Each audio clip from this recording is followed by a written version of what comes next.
షిరిడి సాయిబాబా దినచర్య తెలుసుకుంటున్నప్పుడు నిత్యము బాబా మనతోనే ఉన్నాడు అన్న అనుభూతి ఖచ్చితంగా కలుగుతుంది. షిరిడి సాయిబాబా దినచర్య సాదాసీదాగా కనిపించిన అంతర్లీనంగా అనేకమైన ఆధ్యాత్మిక రహస్యాలతో నిండి ఉంటుంది. యోగుల జీవన శైలి సాధారణ మనుషులకు అర్థం కానిదిగా, ఆచరించడం మరింత కష్టంగా ఉంటుంది.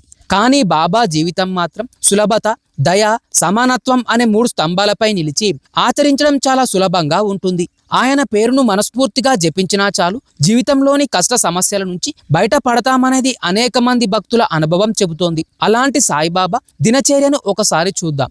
ఈ వీడియోని స్కిప్ చేయకుండా చూడండి. బాబా ప్రతిరోజు తెల్లవారుజామున 4 గంటలకే నిద్రలేచి తన రోజును ప్రారంభించేవాడు. ఈ సమయాన్ని బ్రహ్మముహూర్తం అని అంటారు. ఈ సమయం చాలా ప్రశాంతంగా ఉంటుంది. మనస్సు స్వచ్ఛంగా, ఏకాగ్రతగా ఉంటుంది.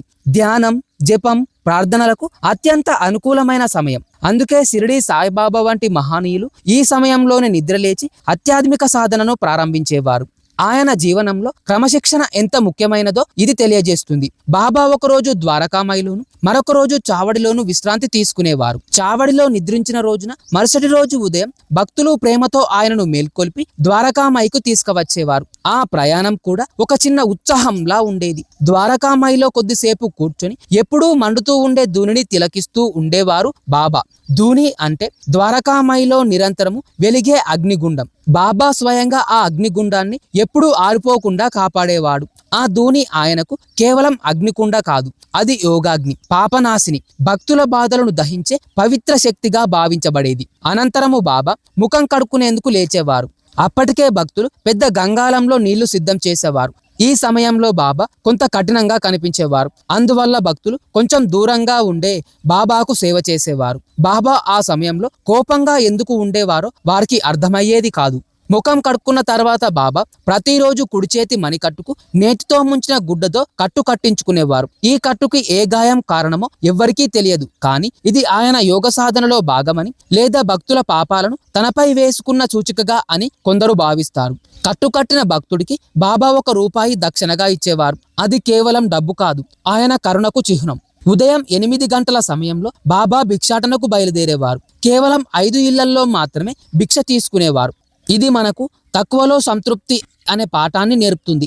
అలాగే భిక్ష వేసిన 5 ఇళ్ళు ఎలాంటి ధనం లేకున్నా, కష్ట నష్టాలు లేకుండా ఆనందంగా ఉండేవారు. అలా బాబా మా ఇంటికి ఎప్పుడు వస్తాడో అని ఎదురు చూస్తూ ఉండేవారు భక్తులు. అలా బాబా తీసుకువచ్చిన ఆహారంలో కొంత భాగాన్ని ధూనిలో అంటే అగ్నిలో సమర్పించి, కొంత పేదలకు పెట్టి, కొంత పశుపక్షాదులకు పంచి, చివరికి తాను అతి కొద్దిగా మాత్రమే తీసుకునేవారు. ఇంకా సులభంగా చెప్పాలంటే షిరిడి సాయిబాబా ఆయన దగ్గరకు రాజులు వచ్చినా, పేదలు వచ్చినా ఒకేలా చూసేవారు. తనకు ప్రత్యేక గౌరవం, వైభవం అవసరం లేదని చూపించారు. అందుకే ఆయన నిరహంకార స్వరూపంగా భావిస్తారు. తర్వాత బాబా లెండిబాగ్ వైపు వెళ్ళేవారు. లెండిబాగ్ అనేది షిరిడిలో ఉన్న ఒక ప్రత్యేకమైన తోట. బాబా ప్రతిరోజు అక్కడికి వెళ్ళి కొంతసేపు అక్కడ గడిపేవారు. అక్కడికి వెళుతున్నప్పుడు భక్తులు ఆయనకు గొడుగు పట్టి సేవ చేసేవారు. లెండి చేరుకున్న తర్వాత బాబా ఒంటరిగా లోనికి వెళ్ళి గంటల తరబడి ధ్యానం. అక్కడ ఒక చిన్న దీపం, దాన్ని నందదీపం అని కూడా అంటారు.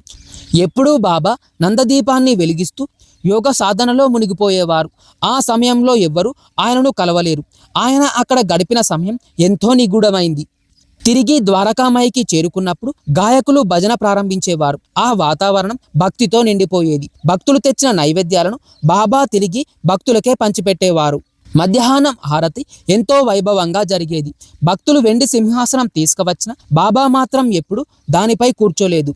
ఆయనకు అలంకారాలపై ఆసక్తి లేదు. అలా హారతి అనంతరం గురు ఆస్థానంలో ప్రసాదం పంచిపెట్టబడేది. ఈ సాంప్రదాయం ఈ రోజుకి షిరిడిలో కొనసాగుతుంది. భక్తులు సమర్పించిన నైవేద్యాలని తిరిగి అదే భక్తులకు ప్రసాదంగా పంచిపెట్టబడేది.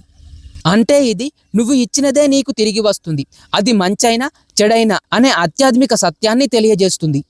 అలా బాబా సాయంత్రము మళ్ళీ కొంతసేపు లెండి వద్ద గడిపి, అంటే పవిత్ర తోటలో గడిపి, ఆ తర్వాత చావడిలో లేదా ద్వారకామాయిలో విశ్రాంతి తీసుకునేవారు బాబా.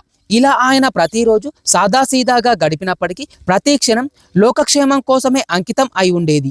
ఈ విధంగా బాబా దినచర్యను పరిశీలిస్తే అది కేవలం ఒక మహాత్ముని రోజువారీ కార్యక్రమం కాదు, అది మన జీవితానికి మార్గదర్శకం.